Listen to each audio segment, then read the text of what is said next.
Switzerland, where the national dance is collapsing from altitude sickness. Last Sunday, the Swiss observed Tag de Kranken, which I know sounds like an IKEA product which might precipitate a divorce, but it's in fact their annual Day of the Sick, a tradition dating back to 1939. And interestingly, Tag de Kranken is the only Swiss tradition dating back to 1939 that is not also a war crime.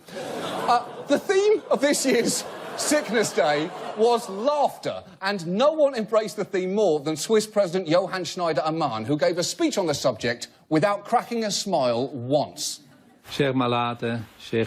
Dear friends, those who know sick people, dear caregivers, laughter is good for your health, according to a popular saying. Like me, you have certainly already had the experience.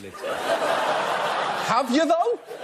Have you laughed? Because you have the permanent expression of a school principal telling a child his hamster was trampled by the marching band.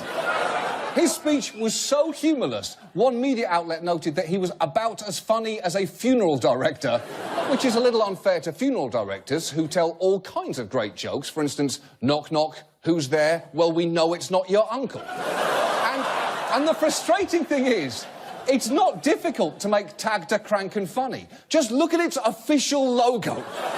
It is supposed to be a doctor caring for a patient, but it's pretty clearly two priests fucking on a kitchen table.